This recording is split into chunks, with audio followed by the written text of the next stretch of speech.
अब ये हमारा यहाँ पे सेकंड चैप्टर है। सेकंड चैप्टर में दो पार्ट्स रहेंगे, एक हमारा होगा वर्किंग स्ट्रेस मेथड, एक होगा हमारा लिमिट स्टेट मेथड। मतलब दोनों मेथड्स का मैं यहाँ पे एक बेसिक आइडिया दूंगा कि दोनों मेथड्स किस तरीके से काम कर रहे होते हैं। जो छोटी मोटी कैलकुलेशंस हैं वो वर्किंग स्ट्रेस मेथड में कैसे होती हैं, लिमिट स्टेट मेथड में कैसे होती हैं। वैसे तो क्या है कि वर्किंग स्ट्रेस मेथड की जो न्यूमेरिकल वाला पार्ट है उसको स्किप किया जा सकता है, लेकिन मैं सजेशन दूंगा कि उसको स्किप मत करो। न्यूमेरिकल वाला पार्ट एज इन जो अभी आगे आने वाला है इसमें। और उसके अलावा जो थ्योरेटिकल कुछ चीज़ें हैं वो तो सेम रहेंगी, लाइक WSM में भी सेम रहेंगी, LSM में भी सेम रहेंगी। अब वो सेम चीज़ें क्या हैं, जैसे कि सबसे पहला यहाँ पे पॉइंट है आप लोगों के सामने कि reinforcement is always provided in tension, कि रेनफोर्समेंट जो है वो हमेशा टेंशन में ही प्रोवाइड होती है। अब ये क्या है इस बात का मतलब, वो देख लो। तो पहले इसको समझ लेते हैं कि ये यहाँ पे क्या कहना चाह रहा है। पहले मैं यहाँ पे एक जो है ये कंक्रीट मैंने बना लिया, ठीक है। इसको समझ लो कि कंक्रीट है यहाँ पे, और इस कंक्रीट में दो पार्ट्स होंगे, एक अपर पार्ट होगा और एक लोअर पार्ट होगा। ऐसे अभी जो मैंने डॉटेड लाइन बनाई है इसके ऊपर वाला एक पार्ट अलग है, एक नीचे वाला पार्ट अलग है। तो ये जो ऊपर वाला पार्ट है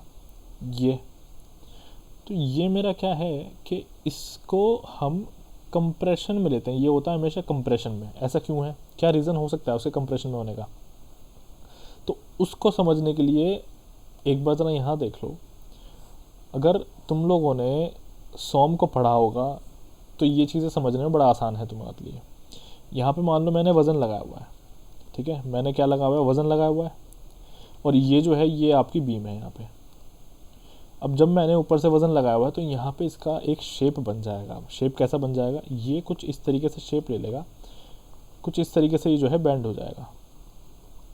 ये बीम कुछ इस तरीके से ऐसे बैंड हो जाएगा, ठीक है। तो अब ये जो बैंड हो रहा है तो आप यहाँ पे देखो, ये जो ऊपर वाला पार्ट है ना, कौन सा ऊपर वाला पार्ट, ये वाला जो पार्ट है, ये इतना, ये जो मैं अभी येलो से थोड़ा शेडेड करके बना रहा हूँ, ये वाला जो पार्ट है ये है कंप्रेशन में। क्योंकि लोडिंग हुई है, वज़न लगा है, तो ये कंप्रेशन में चला गया। और ये जो नीचे वाला है, ऐसे ही ये जो नीचे वाला फाइबर है ये टेंशन में चला गया, ठीक है। तो ये चीज़ है। अब ये जो ऊपर शेप मैंने बनाया है इसमें भी तो वज़न ऐसे लगेगा भैया, इसी तरीके से यहाँ पे वज़न लगेगा ऐसे यहाँ पे। तो यहाँ पे भी ऊपर वाला पार्ट जो है वो कंप्रेशन में होगा, नीचे वाला पार्ट टेंशन में होगा। तो यहाँ जो इसने पहला पॉइंट कहा है कि रेनफोर्समेंट जो है, रेनफोर्समेंट का मतलब है यहाँ पे स्टील। रेनफोर्समेंट का मतलब क्या है यहाँ पे, स्टील, ठीक है। रेनफोर्समेंट इसका मतलब होता है स्टील। हमारे लिए इसका मतलब स्टील है। रेनफोर्समेंट का अगर मैं एक मतलब देखो इंग्लिश में, तो होता है मतलब किसी भी चीज़ को बढ़ाना, स्ट्रेंथ को बढ़ाना, वो होता है रेनफोर्समेंट, ताकत देना। तो यहाँ पे कंक्रीट में ताकत स्टील के थ्रू दी जाती है। अब यहाँ पे देख लो, नीचे वाले फिगर में आ जाओ। ये तो पहला फिगर है हमारा, ठीक है, और ये दूसरा फिगर है। अब जब कंक्रीट ब्रेक होना शुरू होगा तो वो कैसे होता है वो देख लो यहाँ पे। तो कंक्रीट जो है हमारा, जिस टाइम पे वो ब्रेक होना शुरू होता है तो वो टेंशन में सबसे पहले ब्रेक होता है। ऐसे यहाँ से फटेगा, ऐसे इस तरीके से, ये ऐसे यहाँ से क्रैक आएगा। ये जो मैंने अभी ऑरेंज से बनाया है ऐसा क्रैक आ जाता है, ये स्पेस हो जाता है डेवलप, और वो ऐसे ब्रेक होता चला जाता है। तो फिर इसी वजह से कि यहाँ पे जो क्रैक है ये क्रैक ना आए, टेंशन में सबसे पहले क्रैक आता है। हम यहाँ पे क्या होता है, स्टील डाल करके रखते हैं। ये तो भी मैंने छोटा सा बनाया, ग्रीन कलर से जो आप देख रहे हो यहाँ पे, तो मैंने छोटा सा बनाया। तो यहाँ पे बड़ा साइज़ होता है, काफ़ी बड़ा होता है रेनफोर्समेंट स्टील का, ऐसे। अब वो क्या करता है, वो जो नीचे वाला पार्ट है उसको जोड़ करके रखता है। ये जो नीचे टेंशन वाला पार्ट है ना उसको जोड़ करके रखता है। तो ये जो क्रैक है ये नहीं आता है, ठीक है। तो कंक्रीट जो होता है ना वो वीक ही होता है अपनी टेंशन में। ये सब चीज़ें मैं सॉम के इंट्रोडक्शन में बता चुका हूँ, इसलिए मैं सबको कहता हूँ कि सॉम को पहले पढ़ लिया करो।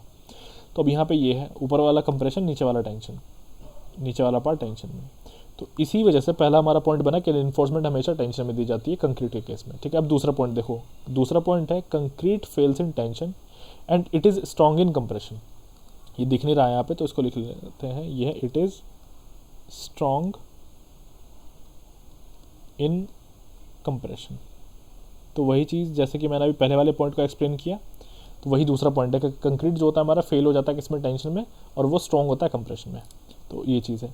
अब यहाँ पे नेक्स्ट पॉइंट देख लो, we are studying rigid bodies. हम यहाँ पे जो पढ़ रहे हैं वो रिजिड बॉडीज़ पढ़ रहे हैं। जितनी भी हमारी बॉडीज़ हैं वो सब की सब क्या है, रिजिड बॉडीज़ हैं, ठीक है। अब यहाँ पे देखो, अब ये वाला जो फिगर तुम लोगों के सामने, इस वाले फिगर में क्या है, सेम जैसे मैंने यहाँ पे सेकंड फिगर ये बनाया हुआ है वही फिगर है वहाँ पे। बस डिफरेंस यहाँ पे ये है कि ये बीच में जो आप ये देख रहे हैं ना, ये जो डॉटेड लाइन यहाँ पे आप देख रहे हो, ये है आपका न्यूट्रल लेयर, इसको हम न्यूट्रल लेयर कहते हैं। तो ये भी हम सॉम में इंट्रोडक्शन में पढ़ चुके हैं। बेंडिंग स्ट्रेसेस वाला जो चैप्टर है वहाँ पे मैं न्यूट्रल लेयर के बारे में बताया था। तो ये न्यूट्रल लेयर क्या होता है, ये एक ऐसी लेयर होती है, ऐसा लाइन समझ लो कि जहाँ पे कोई भी लेंथ में चेंज नहीं आता, वो एज इट इज़ रहती है। मतलब आप ऊपर वाले पार्ट को देखो, ये वाला जो पार्ट है, कितना पार्ट, ये यहाँ से लेके यहाँ तक का, रुको इसको मैं हाईलाइट कर देता हूँ तो थोड़ा और दिखाई देगा। तो यहाँ से लेके यहाँ तक का जो है, इसकी तुम अब देखो, इसका साइज़ छोटा हो गया है। नीचे वाले को अगर तुम देखो तो ये बड़ा हो गया है, कंपेयर अगर तुम करो तो ये क्या हो चुके हैं, ऊपर वाला बड़ा नीचे वाला छोटा। तो यहाँ पे क्या है कि साइज़ चेंज हो रहे हैं, लेकिन जो सेंटर में होता है ना, ये जो यहाँ पे है, इसका साइज़ हमेशा सेम रहता है, इसकी लेंथ सेम रहती है। तो वो जो लेंथ सेम रहती है उसको हम न्यूट्रल लेयर कहते हैं, या फिर न्यूट्रल एक्सिस भी कहते हैं। तो डेफिनेशन है यहाँ पे, the axis of when cut by neutral layer, यानी कि वो एक्सिस जो न्यूट्रल लेयर को काटता हो। ठीक है, ये चीज़ है हमारे यहाँ पे। अब यहाँ पे नेक्स्ट देखो, नेक्स्ट हमारा नेक्स्ट पॉइंट जो है इसमें, अब इसमें जैसे कि मैंने यहाँ पे ये जो डायग्राम अब बनाया हुआ है, ठीक है, ये डायग्राम थोड़ा समझ लेते हैं। देखो मैंने एक बार पहले भी बताया था कि हम आरसीसी को जो है बिल्कुल क्रक्स की तरह से लेके चलेंगे। मतलब मैं शॉर्ट में सब चीज़ें बताऊंगा और एक्सप्लेन करूंगा, मतलब लिखा हुआ सब कुछ शॉर्ट में होगा, उन सबको एक्सप्लेन करता हुआ चलूंगा मैं यहाँ पे। ठीक है, और अप्रोच रहेगी क्वेश्चन सॉल्व करने वाली, तो मतलब कुछ छूटेगा नहीं। तो उसी तरीके से हो रहा है, मैं डायरेक्ट जो है काम की चीज़ें बता रहा हूँ, आलतू फालतू चीज़ें नहीं। तो यहाँ पे हमारा क्या है, ये ऊपर विड्थ है, ये हमारा यहाँ पे डेप्थ है।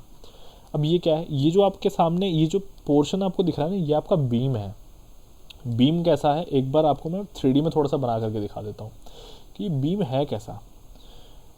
ये कुछ ऐसी लंबाई है, ठीक है, यहाँ पे ओके, ये थोड़ा गड़बड़ हो गया, रुक जाओ। तो ये क्या है ना, ये ऐसे क्यूबॉइड होता है, इस तरीके से ये क्यूबॉइड होता है ऐसे। तो ये जो चीज़ आप यहाँ पे देख रहे हो ना, ये आपका ये वाला फेस होता है, ये वाला फेस।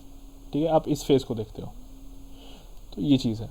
ठीक है, अब देखो आगे हमें क्या करना है। अब यहाँ पे मैं एक डिटेल में थोड़ी सी चीज़ें बता रहा हूँ कि हमारा विड्थ क्या है, हमारा डेप्थ क्या है, कहाँ से कहाँ तक आप डेप्थ लेते हैं, हमारा न्यूट्रल एक्सिस कहाँ से कहाँ तक होता है, हमारा क्लियर कवर कहाँ से होता है, रिइंफोर्समेंट कहाँ दी जाती है, इफेक्टिव क्लियर कवर क्या होता है। तो ये चीज़ें बेसिक्स जो है हमें अभी ये जानने हैं।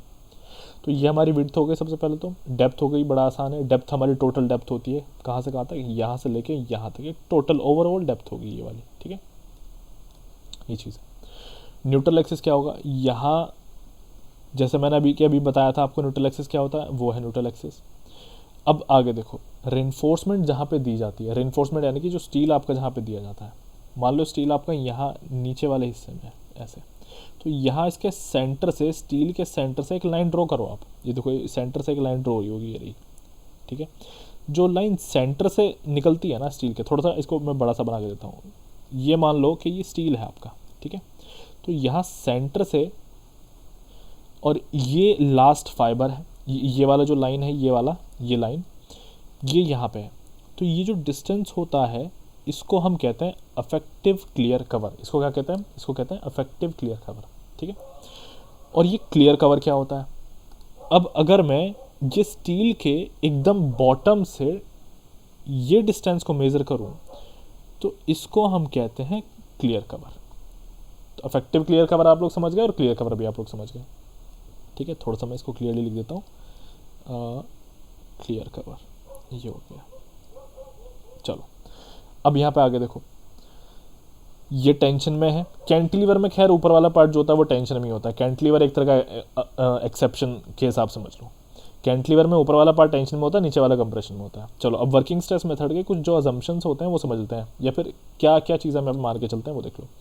तो इन WSM, ये थोड़ा क्लियरली नहीं लिखा हुआ है, in WSM actual stresses developed due to actual working loads are kept within the permissible limit। तो WSM में क्या होता है कि जो हमारे एक्चुअल स्ट्रेसेस डेवलप होते हैं ना, एक्चुअल स्ट्रेसेस कौन से, जो भी हमारा वजन लगा है। देखो होता क्या है, WSM और LSM का एक मेजर डिफरेंस आप लोगों को समझा देता हूँ। मान लो कि ये हमारा यहाँ पे कोई एक बीम ही है, कुछ भी स्ट्रक्चर समझ लो, और मान लो कि यहाँ पे जो वज़न पड़ने वाला है, मान लो सपोज करो ये बेंच है, एक ये क्या है, बेंच है जिस पे आकर के बच्चे बैठेंगे। तो मान लो कि इस पे 100 किलोग्राम का वज़न पड़ेगा, मतलब जो बच्चे आकर के टोटल बैठेंगे उनका वेट टोटल मिला के हो जाएगा 100 किलोग्राम। तो अब होता क्या है कि WSM में हम जो डिज़ाइनिंग करते हैं ये 100 किलोग्राम के लिए ही करेंगे, ठीक है, 100 किलोग्राम के लिए करेंगे। और फिर इसके यहाँ पे जो इस 100 किलोग्राम की वजह से जो स्ट्रेसेस डेवलप हो जाएंगे उसके लिए हम डिज़ाइनिंग करेंगे, ठीक है। तो ये होता है।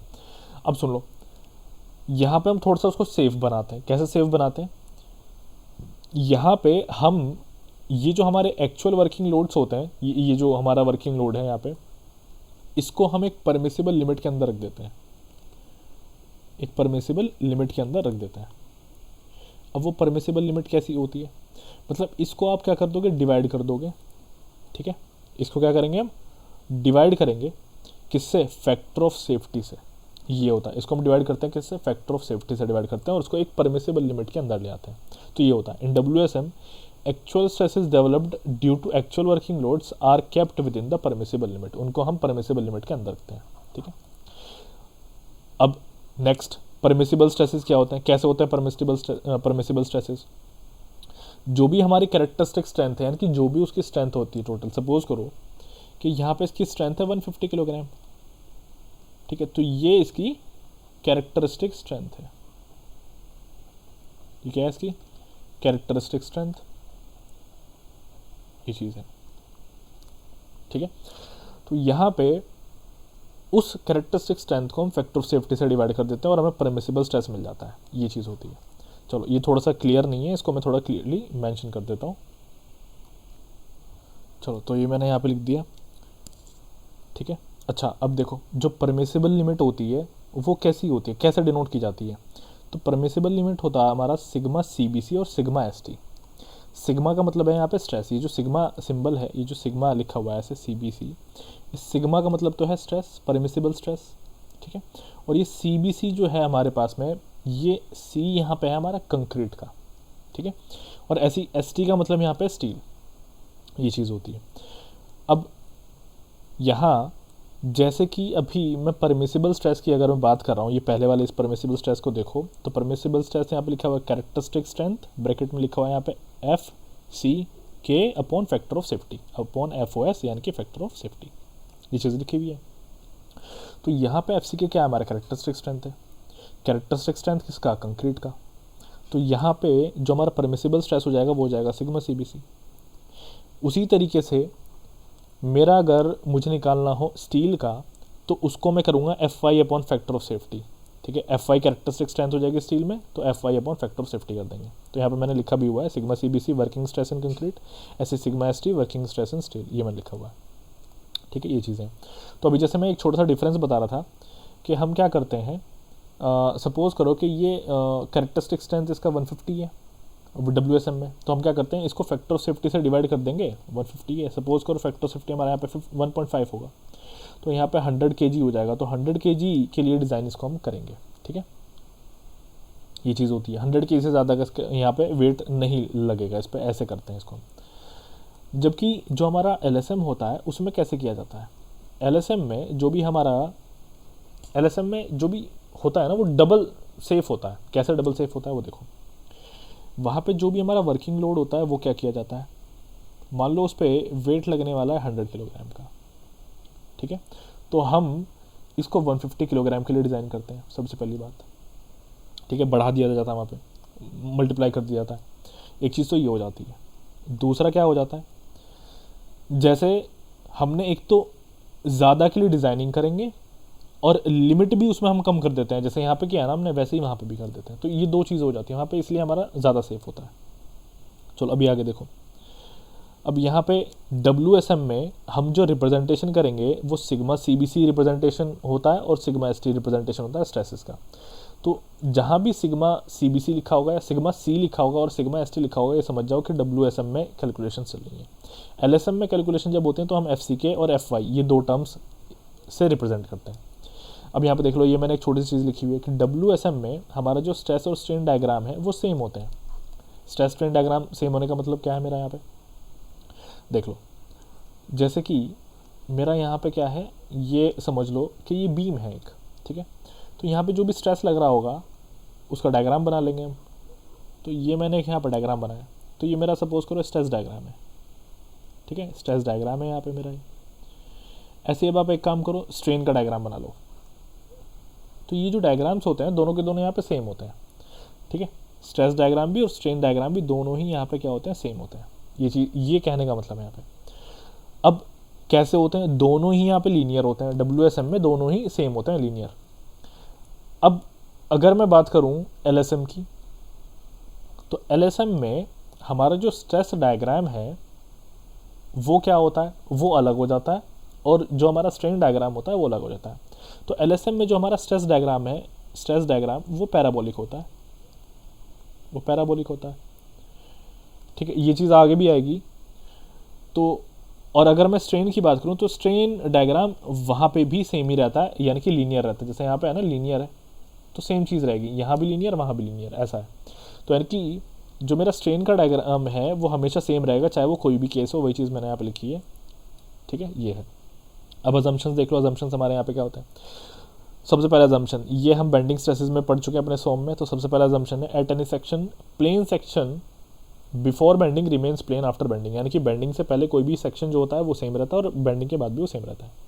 स्ट्रेन जो होता है वो लीनियरली वेरी करता है। स्ट्रेन का यहाँ पे हमारे पास में फॉर्मूला है, सॉरी स्ट्रेन का फॉर्मूला कह रहा हूँ, स्ट्रेस का फॉर्मूला, बेंडिंग स्ट्रेस वाला, बेंडिंग इक्वेशन हमारे यहाँ पे sigma upon Y equals to M by I equals to E by R, ये चीज़ है, ठीक है।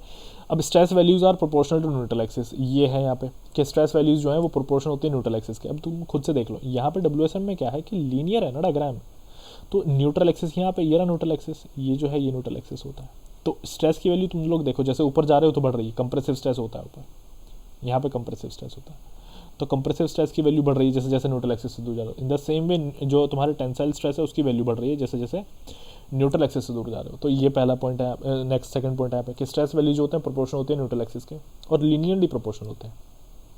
अब आ जाती है यहाँ पे क्रैक्ड सेक्शन थ्योरी। अभी क्रैक्ड सेक्शन थ्योरी क्या होता है, तो यहाँ पे इस थ्योरी के बेसिस पे जितने भी टेंसाइल स्ट्रेसेस होते हैं वो सब के सब स्टील ले लेता है और कंक्रीट थोड़ा भी नहीं लेता है। तो एक पॉइंट तो ये है हमारा सबसे पहला यहाँ पे कि इसके बेसिस पे क्या है कि जितना भी हमारा स्ट्रेस है, ठीक है, टेंसाइल स्ट्रेस की मैं बात कर रहा हूँ, वो सारा स्टील लेता है, कंक्रीट नहीं लेता है, क्योंकि कंक्रीट तो वैसे भी वीक होता है ना टेंसाइल स्ट्रेस में। तो टेंसाइल स्ट्रेस को कैरी करने के लिए ही, मतलब बियर करने के लिए स्टील डाला जाता है। तो ये चीज़ है यहाँ पे। अब यहाँ पे देख लो, क्रैक्ड सेक्शन थ्योरी में कंक्रीट जो होता है न्यूट्रल एक्सिस के नीचे का, यानी कि यहाँ इस न्यूट्रल एक्सिस से नीचे का जो कंक्रीट होता है वो नेग्लेक्ट कर देता है। हम ये मानते हैं कि भैया वो है ही नहीं यहाँ पे, और अगर ये थ्योरी सेटिस्फाई ना हो तो फिर हम इसको कहते हैं अनक्रैक्ड सेक्शन थ्योरी। क्या कहते हैं, अनक्रैक्ड सेक्शन थ्योरी उसको बोल दिया जाता है, ठीक है। और हमारे WSM में सबसे मेन बड़ा पॉइंट है कि मॉड्यूलर रेशो को कंसिडर करते हैं। मॉड्यूलर रेशो यानी कि M। मॉड्यूलर रेशो क्या था यहाँ पे, स्ट्रॉन्गर मटेरियल का modulus of elasticity upon modulus of elasticity. यहाँ पे चलो मैं E लिख देता हूँ डायरेक्टली। और ऐसे ही वीकर मटेरियल का हमारा क्या होगा, मॉडुलस ऑफ इलास्टिसिटी। इनका जो रेशो होता है वो हमारा क्या होता है, मॉड्यूलर रेशो होता है। ये चीज़ है, ठीक है, मैं पहले ही बता चुका हूँ। तो ये सबसे बड़ा पॉइंट है हमारा मॉड्यूलर रेशो वाला यहाँ पे। तो अब हम यहाँ पे एक एनालिसिस कर रहे हैं।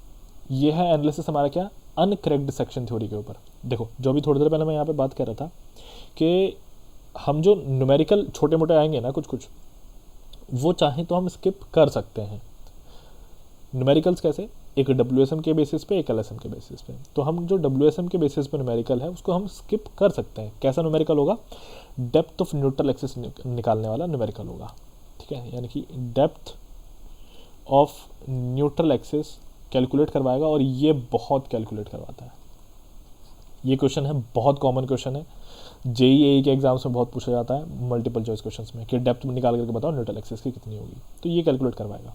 तो इसमें तुम लोग WSM अप्रोच को चाहो तो नेगलेक्ट कर दो, लेकिन मैं ये कह रहा हूँ कि मत करो, बिकॉज कुछ ना कुछ तो काम आएगा। देख लो कैसे काम आएगा वो बताता हूँ यहाँ पे। अगर तुम लोगों को सबसे पहले तो अब यहाँ पे उसको समझने के लिए डायग्राम जो है ये समझा देता हूँ। तो मैं एक ही चीज़ यहाँ पे कह रहा हूँ, WSM में अगर तुम्हें स्ट्रेस नहीं दे रखा है कम्प्लीटली, ठीक है, और एरिया दे रखा है, अगर तुम्हें डायमेंशंस पता है तो तुम तब भी डायमेंशन के बेसिस पे भी निकाल सकते हो अपना क्या, न्यूट्रल एक्सिस का डेप्थ। तो इसलिए मैं कह रहा हूँ कि इसको भी देख लो, ठीक है। चलो अब यहाँ पे इफेक्टिव डेप्थ देखो क्या है, स्मॉल d से रिप्रेजेंट किया जाता है इफेक्टिव डेप्थ को। ये थोड़ा विजिबल नहीं है, इसके लिए फॉर्मूला हो जाता है capital D minus affective clear cover, ये होता है यहाँ पे फॉर्मूला इसका, ठीक है। अब यहाँ पे देख रहे हो इफेक्टिव क्लियर कवर कहाँ है आप लोगों के सामने, ठीक है। और ये डी, ये है आपका यहाँ पे डेप्थ, ठीक है। इफेक्टिव डेप्थ की बात कर रहा हूँ, यहाँ तक है, इस पॉइंट तक ये चीज़ है। ये कैपिटल डी ओवरऑल डेप्थ है, ये चीज़ है। तो यहाँ पे मैं एक बार इसको दोबारा ड्रॉ कर देता हूँ, तो ताकि तुम लोगों को अच्छे से ये समझ में आ जाए। चलो अब यहाँ पे हाँ, यहाँ मान लो कि मेरा रेनफोर्समेंट है, ये यहाँ पे रेनफोर्समेंट मान लेते हैं, यानी कि स्टील डाला हुआ है यहाँ पे मैंने। चलो तो अब यहाँ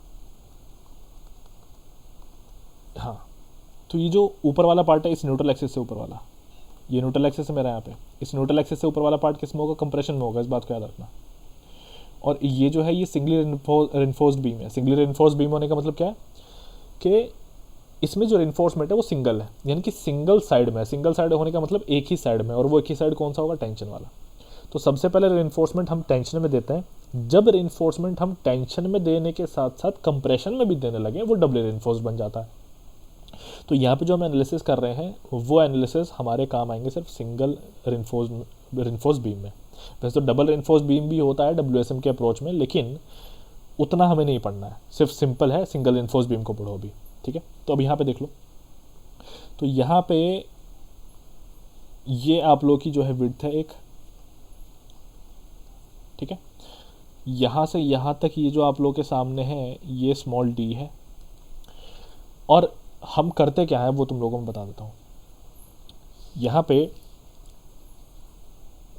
इस एक पॉइंट को मैं ऐसा मान लेता हूँ, ये देखो सबसे पहले तो ये क्या होगा, यहाँ पे इस न्यूट्रल एक्सिस से ऊपर का हिस्सा अलग कर दो और न्यूट्रल एक्सिस से नीचे का हिस्सा अलग कर दो। ये चीज़ हमें करनी है जब हम क्या निकाल रहे होते हैं, अपने न्यूट्रल एक्सिस को निकाल रहे होते हैं, ठीक है। अच्छा, तो यहाँ पे अभी देखो ये मेरी डेप्थ है न्यूट्रल एक्सिस की एक्स है। अब मैं एक चीज़ और बताता हूँ तुम्हें, WSM में डेप्थ ऑफ न्यूट्रल एक्सिस को XA से डिनोट किया जाता है, जैसे यहाँ पे लिखा हुआ है XA। और LSM में डेप्थ ऑफ न्यूट्रल एक्सिस को XU से डिनोट किया जाता है, XU। यहाँ पे XA से होता है LSM में, सॉरी WSM में, ये चीज़ है। तो अब देखो आगे यहाँ पे, तो एक रूल तुम लोगों को बताता हूँ, एक टिप तुम लोगों को दे रहा हूँ मैं। जब भी न्यूट्रल एक्सिस की डेप्थ निकालनी हो, चाहे वो LSM हो चाहे वो WSM हो, तुम लोगों को एक काम हमेशा कर देना कि मूवमेंट्स को इक्वेट करवा देना दोनों साइड के, ठीक है। दोनों साइड के मूवमेंट्स यानी कि कंप्रेशन साइड के मूवमेंट्स और टेंशन साइड का जो मूवमेंट बनेगा, दोनों को आपस में इक्वेट करवा दो। यानी कि कंप्रेसिव फोर्स की वजह से बनने वाला मूवमेंट और दूसरा टेंसाइल फोर्स की वजह से बनने वाला मूवमेंट, दोनों को इक्वेट करवा देना है। तो हमें न्यूट्रल एक्सिस की डेप्थ हमेशा मिल जाएगी, और यही तरीका हमें इस्तेमाल करना है, ठीक है, चाहे वो LSM हो चाहे वो WSM हो। अब यहाँ पे आगे क्या करना है, ये है तुम्हारी टिप, यहाँ पे ऑलरेडी मेंशन की हुई है, ठीक है। अब देखो, तो यहाँ मैं मान लेता हूँ सबसे पहले तो एरिया के बेसिस पे भी निकाला जा सकता है। जैसे मैंने भी बताया था ना तुम लोगों को, डायमेंशन अगर तुम्हें गिवन है तो WSM में तुम XA यानी कि अपनी डेप्थ ऑफ न्यूट्रल एक्सिस निकाल सकते हो। तो यहाँ पे मैं यही करूँगा कि कंप्रेशन वाले हिस्से के जो अपने डायमेंशन गिवन है उनसे मूवमेंट निकालूंगा। सेम उसी तरीके से जो मेरे टेंशन साइड के जो डायमेंशन है उनसे मैं मूवमेंट निकाल लूँगा और इक्वेट करवा दूंगा, तो मुझे आंसर मिल जाएगा। तो अब यहाँ पे देखो, तो यहाँ पे एरिया कितना है सबसे पहले तो वो निकाल लो। तो अब तुम लोगों को मूवमेंट निकालना बड़े अच्छे से आता है, ठीक है। इसको हम क्या कहते हैं, एरिया मूवमेंट, ठीक है। ये चीज़ निकालना हम सीख चुके हैं पहले सॉम में, मैंने सब कुछ अच्छे से बता रखा है। तो अब यहाँ पे क्या है, सबसे पहले तो कंप्रेशन साइड का एरिया निकालो। तो यहाँ पे बी चूँकि चौड़ाई है, इसकी विड्थ है, और नीचे की डेप्थ कितनी है, इंटू एक्स है। लो जी, सबसे पहले तो एरिया आ गया। मैंने और क्या बताया था कि एरिया कहाँ से, मतलब कोई भी हो, चाहे वो एरिया हो चाहे फोर्स हो, उसको कहाँ से लेना चाहिए, उसको हम लेते हैं कहाँ से, उसके सेंटर से, जहाँ से वो अप्लाई हो रहा है, ठीक है ना, सेंटर से लेते हैं। तो अब ये देखो यहाँ पे, तभी तो मूवमेंट निकलेगा। तो ये मैं मान लेता हूँ कि यहाँ है, यहाँ पे अप्लाई हो रहा है, तो ये न्यूट्रल एक्सिस से इतना कितना हो जाएगा, ये हो जाएगा XA/2। तो ये हमारा हो जाता है B into XA area into XA/2। लो जी, तो ये मेरा कंप्रेसिव साइड का आ गया, मोमेंट ड्यू टू एरिया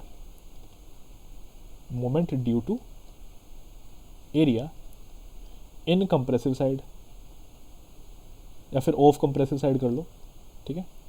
ये चीज़ आ गई यहाँ पे, ठीक है।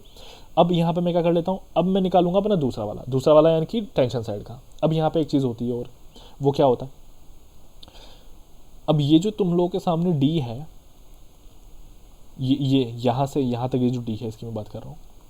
अब टेंशन साइड के लिए क्या होगा, देखो एक चीज़ मैं बहुत अच्छे से तुम लोगों को समझाया था जब हमने मॉड्यूलर रेशो का कॉन्सेप्ट सॉम में पढ़ा था।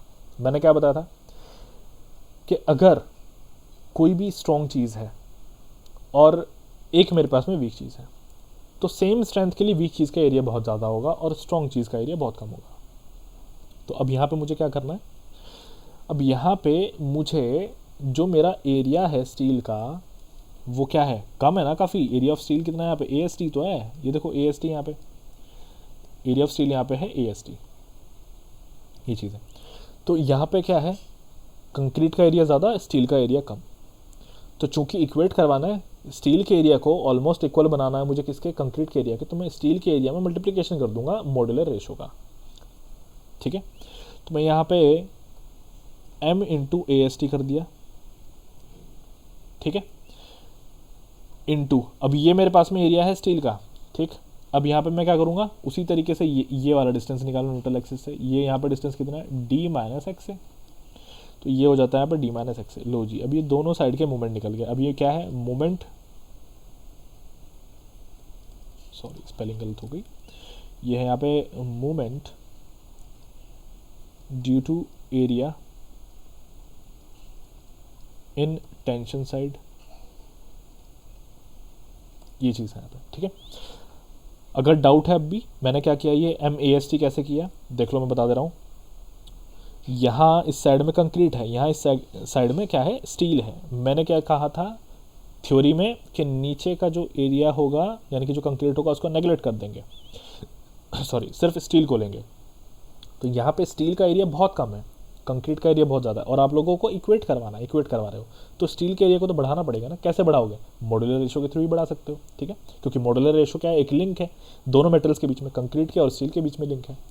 तो इस तरीके से मैंने यहाँ पे ये किया, और दोनों को इक्वेट करवा दोगे तो यहाँ पे तुम्हें क्या मिल जाएगा, XA का वैल्यू मिल जाएगा। तो M यहाँ पे हमारा क्या है, मॉड्यूलर रेशो है, ये चीज़ है।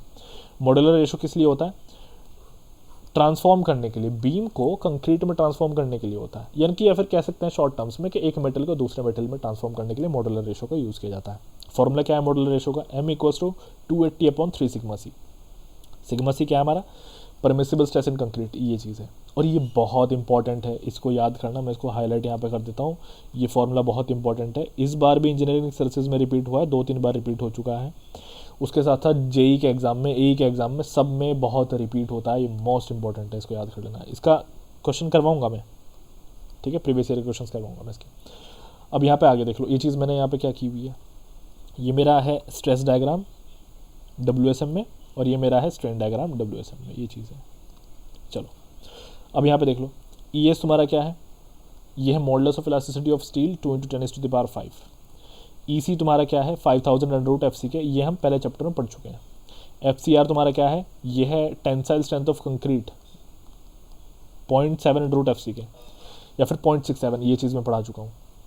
अब तुम्हारा क्रीप देख लो, क्रीप क्या है, तो creep is the deformation, creep is the deformation due to sustained loading for a long time, ये चीज़ है यहाँ पे, ठीक है। तो इसके बारे में हम लोग जानते हैं, ये चीज़ में मैं सारी की सारी तुम्हें पिछले लेक्चर में बता चुका था, तो इसको मैं अभी नहीं बता रहा हूँ। अब यहाँ पे मैं बता रहा हूँ क्लासिफिकेशन ऑफ सेक्शन।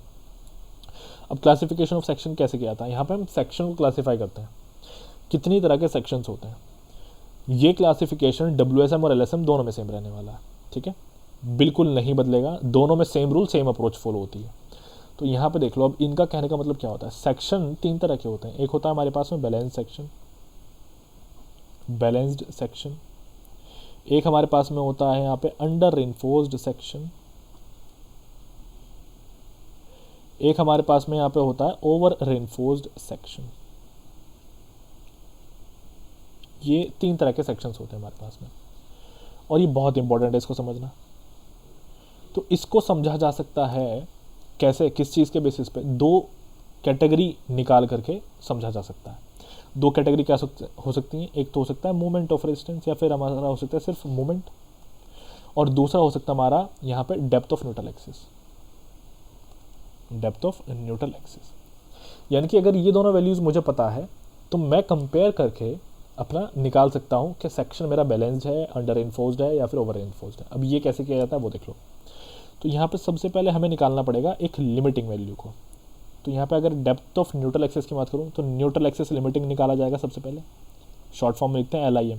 अगर सपोज करो एक्स से है, XU है, तो उसको हम यहाँ पे LIM लिखेंगे, यानी कि XU लिमिटिंग। अब ये एक स्टैंडर्ड वैल्यू होगी, इस बात को समझ लो। लिमिटिंग वाली एक स्टैंडर्ड वैल्यू होगी। लिमिटिंग क्या होगी, एक लिमिट हो गई कि इतना तुम्हें चाहिए, ऐसा समझ लो। अब तुम्हारे XU की वैल्यू सॉल्व करने पे सपोज करो उस XU लिमिटिंग से ज़्यादा आ गई, तो इसका मतलब है तुम्हारा जो सेक्शन है वो ओवर रेनफोर्स्ड है। सपोज करो कि XU लिमिटिंग की वैल्यू तुम्हारी ज़्यादा है और जो तुमने XU की वैल्यू निकाली वो कम है, यानी कि XU की वैल्यू निकाली गई जो तुमने सॉल्व की वो कम आ गई XU लिमिटिंग से, तो फिर यहाँ पे अंडर इन्फोर्स्ड हो जाएगा। मान लो दोनों बराबर हो गए तो वो बैलेंस्ड हो जाएगा। उसी तरीके से तुम्हारा M होता है यहाँ पे, बेंडिंग मोमेंट या फिर मोमेंट ऑफ रेजिस्टेंस। तो मान लो यहाँ पे तुमने MU निकाला और MU लिमिटिंग के बराबर आ गया, तो ये हो जाएगा बैलेंस्ड। मान लो कि तुम्हारा MU लिमिटिंग से ज़्यादा आ गया तो ये हो जाएगा ओवर इन्फोर्स्ड। मान लो तुम्हारा MU लिमिटिंग से कम आ गया, ये हो जाएगा अंडर इन्फोर्स्ड। ये सब चीज़ें आगे न्यूमेरिकल्स में आएंगी, कोई दिक्कत नहीं है, समझते चलो आराम से। अब मैं यहाँ पे डिटेल में जा रहा हूँ हर एक टाइप ऑफ सेक्शन के। जैसे कि सबसे पहले मैं यहाँ पे ले रहा हूँ अपना ओवर रेनफॉल सेक्शन, ठीक है। अब ये ओवर रेनफॉल सेक्शन क्या है, क्यों हम किस टाइप के सेक्शन को हम प्रेफर करते हैं, ये बहुत क्वेश्चन पूछाता है कि ओवर इन्फोर्स प्रेफर करते हो या अंडर इन्फोर्स प्रेफर करते हो।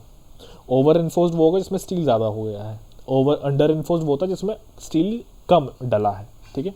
तो इनमें से तुम किसको क्या करोगे, मतलब किसको तुम्हें लगाना चाहिए, कौन सा इस्तेमाल करना चाहिए, ओवर इन्फोर्स्ड रखना चाहिए सेक्शन या फिर अंडर इन्फोर्स्ड रखना चाहिए, इस तरह क्वेश्चन आते हैं। तो यहाँ पे पहला देख लेते हैं। तो यहाँ पे जो लिखा हुआ है XA ग्रेटर देन XC, यहाँ पे ये चीज़ भी हो सकती है कि XU greater than XU limiting, ये तुम्हारा WSM है, ये तुम्हारा LSM है, ठीक है। बाकी अंदर की चीज़ें सब सेम रहेंगी। तो यहाँ पे देख लो, अब समझो ओवर रेनफोर्स्ड हो रहा है भैया, ये दो चीज़ों के हिसाब से जो ऊपर लिखी है यहाँ से तुम्हें समझ में आ रहा है कि ओवर रेनफोर्स्ड हो रहा है। अब बाकी के पॉइंट्स तुम्हें थोड़ा सा सेंस ऑफ ह्यूमर लगाने हैं, ठीक है। ओवर रेनफोर्स्ड हो रहा है यानी कि स्टील ज़्यादा हो गया, स्टील ज़्यादा हो गया यानी कि कंक्रीट तो कम हो गया। स्टील ज़्यादा है भैया, कंक्रीट कम है, तो यही तो पहला पॉइंट। यहाँ पे फेलियर किसकी वजह से होगा भैया, जो चीज़ कम रह जाएगी उसी के से तो फेलियर होगा। तो कंक्रीट कम यानी कि फेलियर ड्यू टू कंक्रीट, समझ में आ रही बात। स्टील ज़्यादा डला है तो कॉस्ट बढ़ जाएगा, ठीक है।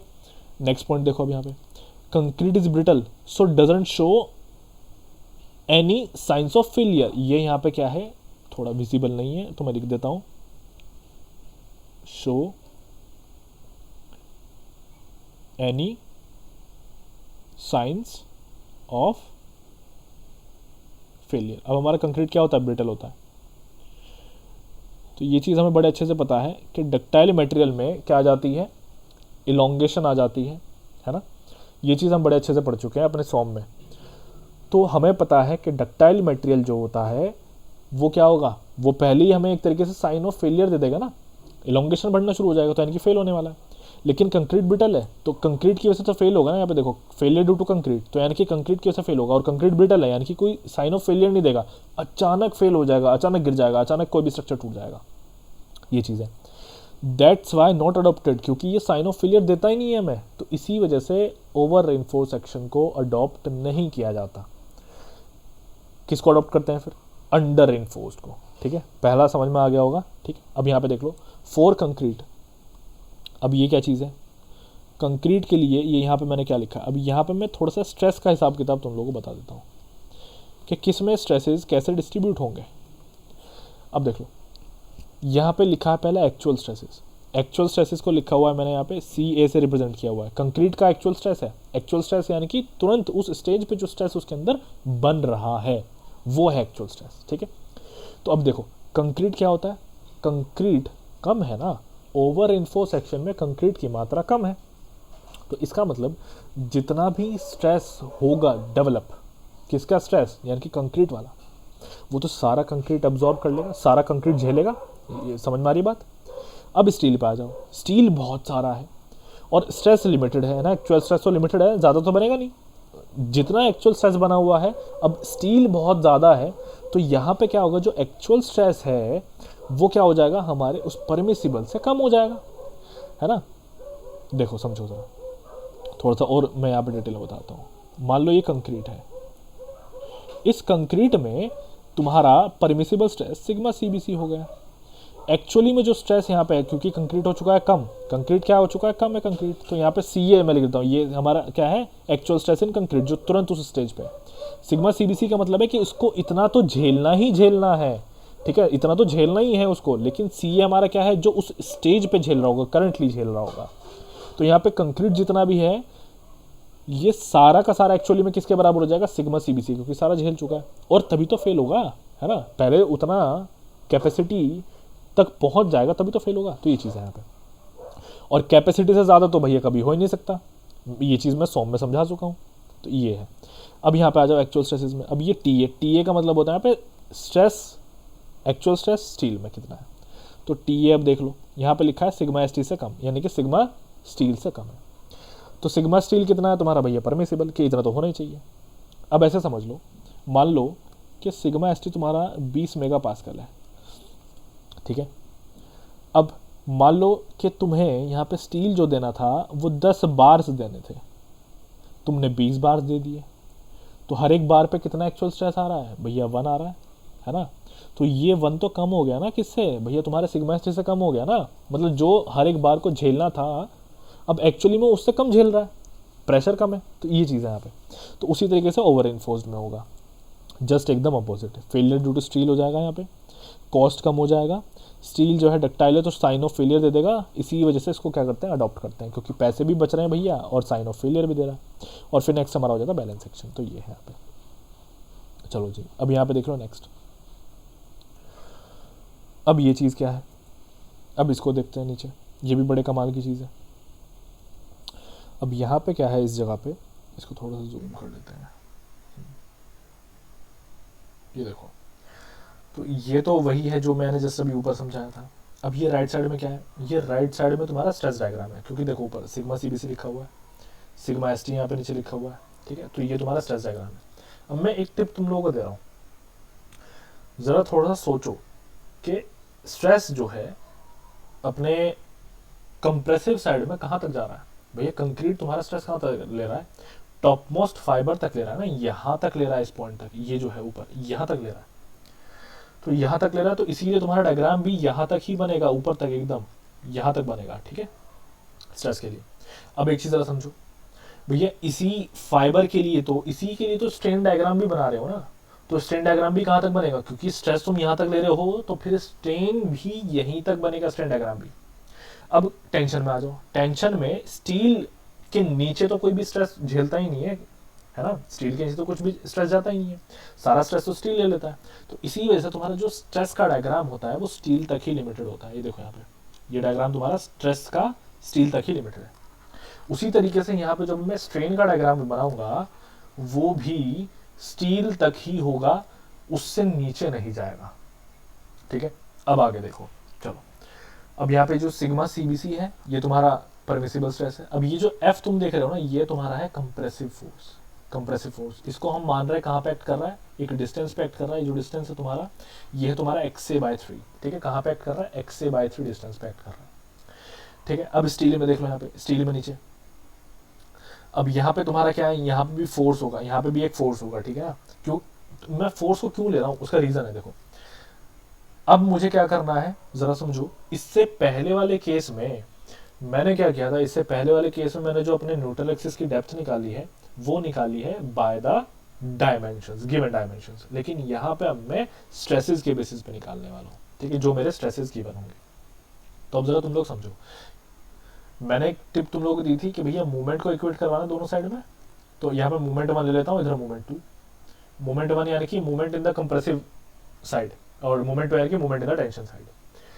तो मूवमेंट कब बनता है, जब फोर्स इनटू परपेंडिकुलर डिस्टेंस करता हूं तभी तो बनता है। तो यहाँ पे स्ट्रेस दे रखा है, स्ट्रेस को फोर्स में पहले कन्वर्ट करोगे तुम लोग, यहाँ पे फॉर्मूला देखो मैंने इसीलिए लिखा हुआ है। तो अब देखो यहाँ पे, तो यहाँ पे फोर्स है कंप्रेसिव फोर्स, ये मैंने मान लिया, और ऐसे यहाँ पे मेरा एक फोर्स हो जाएगा, कौन सा, टेंसाइल फोर्स, ये चीज है। अब दोनों के बीच का जो डिस्टेंस होता है ना, दोनों फोर्सेस के बीच का, ठीक है, उसको कहते हैं लीवर आर्म, ठीक है। लीवर आर्म क्यों यहाँ पे, क्योंकि यहाँ पे एक कपल, एक मूवमेंट जनरेट होगा ना, ये इसको ऐसे रोटेट करवाएगा, ऐसे रोटेट करवाएगा और ये इसको ऐसे रोटेट करवाएगा, ठीक है। तो यहाँ पे ये मूवमेंट इस तरीके से बनेगा। तो ये है लीवर आर्म, इससे हमें कैलकुलेशन यहाँ पे करनी है, ये चीज़ है। चलो तो अब यहाँ पे देख लो, अब और थोड़ा समझा देता हूँ। तो यहाँ अब थोड़ा सा देखो कि ऊपर वाले पार्ट का एरिया कितना है। सबसे पहले तो स्ट्रेस देख लो, स्ट्रेस जो है यहाँ पे सिग्मा, अभी फिलहाल मैंने सिर्फ सी ए लिखा हुआ है, सी ए लिखा हुआ है, तो उससे कंफ्यूज मत हो, ठीक है। तो यहाँ पे तुम्हारा जो सी ए है ये ऐसे ही समझ लो कि ये जो ऊपर वैल्यू है वो है, ठीक है। अब आगे देखो, तो यहाँ पे एरिया कितना हो जाएगा, बी इंटू एक्स से हो जाएगा, कहाँ से कहाँ तक, यहाँ तक, कंप्रेसिव साइड तक एरिया लेना है। इसमें मल्टीप्लिकेशन करूंगा किसका, जो मेरा स्ट्रेस है। चलो मैं यहाँ पे सी ए ले लिया, यहाँ पे मेरा स्ट्रेस है इतना, ठीक है। तो ये मुझे यहाँ पे क्या मिल चुका है, फोर्स मिल चुका है। अब ये चीज़ तो यहाँ पे क्लियर होगी ना, ठीक है, ये चीज़ है। अब देखो यहाँ पे नेक्स्ट, तो यहाँ से इस पॉइंट से यहाँ तक का जो डिस्टेंस है ये है कितना, डी माइनस एक्स से, सॉरी डी माइनस एक्स से बाई 3, ये है डिस्टेंस। तो अब मुझे कहाँ तक लेना, यहाँ न्यूट्रल एक्सिस तक लेना ना, कंप्रेसिव फोर्स तो न्यूट्रल एक्सिस तक का डिस्टेंस लेना, यहाँ तक का डिस्टेंस लेना। तो इसको मैं क्या कर दूंगा, हाफ कर दूंगा। तो इसीलिए यहाँ पे मैंने ये हाफ किया हुआ है, ठीक है। मेरी बात समझ आ रही होगी। तो ये तो बन गया तुम्हारा यहाँ पे फोर्स, ये क्या बन गया, फोर्स बन गया, इनटू परपेंडिकुलर डिस्टेंस करेंगे अभी। परपेंडिकुलर डिस्टेंस तुम्हारा यहाँ पे कितना है, ये रहा डी माइनस एक्स बाई 3, लेकिन इसका हाफ करना है हमें, ठीक है। तो ये मेरा यहाँ पे मोमेंट का फॉर्मूला बन चुका है। तो ये बैलेंस सेक्शन के लिए ले रहा हूँ मैं भी सब कुछ, ठीक है। तो ये चीज़ है यहाँ पे। अब ये जो सी ए के लिए मैंने यहाँ पे लिखा हुआ है कि these values can be change according to under और ओवर इन्फो सेक्शन, यानी कि जितनी भी हमें वैल्यूज गिवन होंगी ना वो उस हिसाब से हम उस मूवमेंट पे वहाँ पे रख देंगे। तो ये चीज़ है यहाँ पे, ठीक है। चलो अब आगे देख लो। अब यहाँ पे ये नेक्स्ट है movement A S T into sigma S T, एक ही ये हो जाएगा। अब सेम चीज़ को मैं यहाँ पे कन्वर्ट कर दे रहा हूँ, मुझे कुछ नहीं करना, सेम चीज़ को मैं यहाँ पे कन्वर्ट कर दे रहा हूँ। कैसे भैया, यहाँ पे एरिया कौन सा लूंगा, स्टील का एरिया ले लूंगा। यहाँ पे स्ट्रेस कौन सा ले लूंगा, मैं यहाँ पे सिग्मा एस टी ले लूंगा, ठीक है। और यहाँ पे मैंने ले लिया क्या, लीवर आर्म ले लिया डी माइनस एक्स बाई 3, ये चीज़ है। ये मैंने लिया है डी माइनस एक्स बाई 3, ये चीज़ है। अब तुम लोग ये मत कहना कि सर मैंने यहाँ पे हाफ से क्यों लिया, यहाँ पे हाफ से नहीं लिया जाएगा, यहाँ पे क्या है ना कि कंप्लीट लीवर आर्म यहाँ पे लिया जाता है, ठीक है, ये चीज़ है। चलो तो आई होप अभी यहाँ तक सारी चीज़ें क्लियर हो गई होंगी। अभी मैं इनके बेसिस पे क्वेश्चंस भी करवाऊंगा, ठीक है। तो कुछ भी चीज़ ऐसी नहीं होगी कि जो छूट जाए, तो क्वेश्चंस भी मैं करवाने वाला हूँ। चलो ये लेक्चर जो है वो कंप्लीट हो गया। इसके बाद जो मेरा नेक्स्ट लेक्चर अब आने वाला है वो नेक्स्ट लेक्चर होगा हमारा एलएसएम के बेसिस पे, यानी कि लिमिट स्टेट मेथड पार्ट 2 होगा सेकंड चैप्टर का। तो अभी मैंने पहला पार्ट जो है वो बता दिया अच्छे से। अब हम नेक्स्ट पार्ट देखेंगे लिमिट स्टेट मेथड, और फिर जैसे हमारा सेकंड चैप्टर कंप्लीट हो जाएगा ये, उसके बाद से हम इसके एमसीक्यूज करेंगे एंड हम मेंस के क्वेश्चन या फिर हम डिटेल क्वेश्चन भी कह सकते हैं कि वो करेंगे, ताकि तुम्हारे कॉन्सेप्ट जो है वो क्लियर हो जाए, ठीक है। ये है। अब तुम लोग क्या करना, याद करते रहना, क्विक नोट्स बनाओ, ठीक है। क्विक नोट्स को रिविजन करो, फॉर्मूले रट लो बहुत बढ़िया से, सारे कोड्स के फॉर्मूले रट लो। आरसीसी कहीं नहीं जाएगा, कुछ नहीं होगा, तुम्हें सिर्फ एप्लीकेशन सीखना है। कैसे एप्लीकेशन करते हैं वो मैं सिखा दूंगा, बस याद करना तुम लोग, याद कैसे करोगे, क्विक नोट से, और कुछ नहीं करना। चलो अब नेक्स्ट लेक्चर में मिलता है।